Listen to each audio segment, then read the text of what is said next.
Welcome to Latino Americans with your host and narrator, Jacqueline Torres.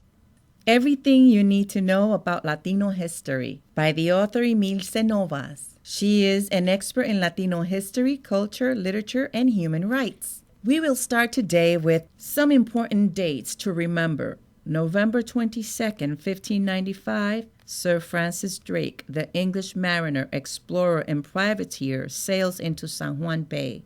December 10, 1898, by the Treaty of Paris ending the Spanish-American War, Puerto Rico is ceded to the United States.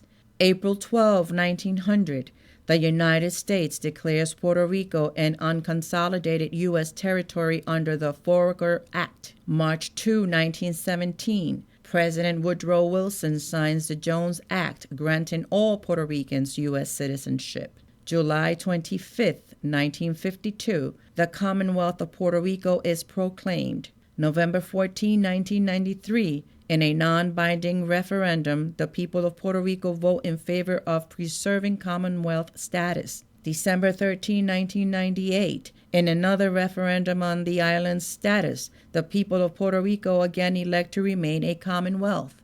April 1999, angry protests erupt on the island of Vieques after a Puerto Rican security guard is killed by errant bombs during U.S. Navy bombing practice there.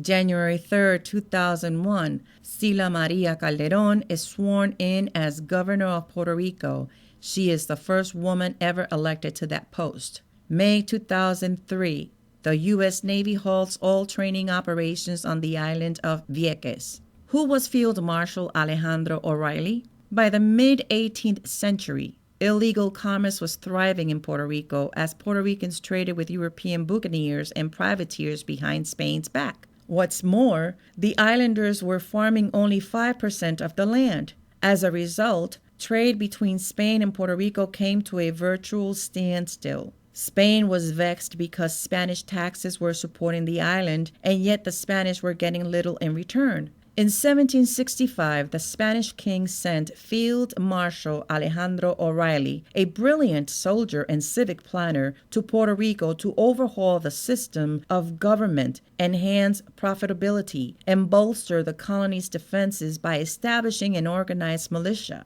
Alejandro O'Reilly formulated a plan known as the O'Reilly Report, which is considered one of the most important documents Spain issued to its colonies because for the first time, the colonists' needs, not just the Spanish crown's interests, were recognized. O'Reilly devised a way of legalizing trade between the Spanish colonies and other European nations that was beneficial to Spain. He also laid the groundwork for a system of land distribution in Puerto Rico, whereby new Spanish settlers were given agricultural acres for free if they were willing to farm them. Through O'Reilly's efforts, new schools were opened and new towns were constructed in Puerto Rico, houses built in the Spanish style, with thick stone walls that kept the interiors cool, sprang up from coast to coast. Spain's revived interest in Puerto Rico also served to enrich the island's cultural life. Puerto Rico's first painter and one of its most distinguished, José Campeche, who was born in San Juan on January 6, 1751, to an African freed slave from Puerto Rico and a Canary Islander, and who received training from Luis Barret, a court painter banished from Spain, did his work during this progressive era. A growing national identity.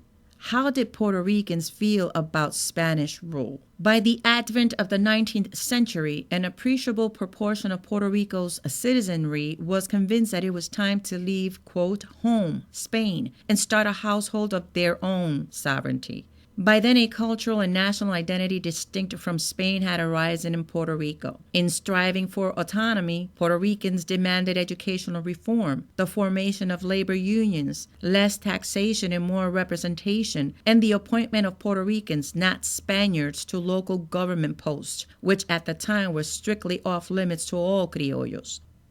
Thank you for listening to Latino Americans with your host and narrator, Jacqueline Torres.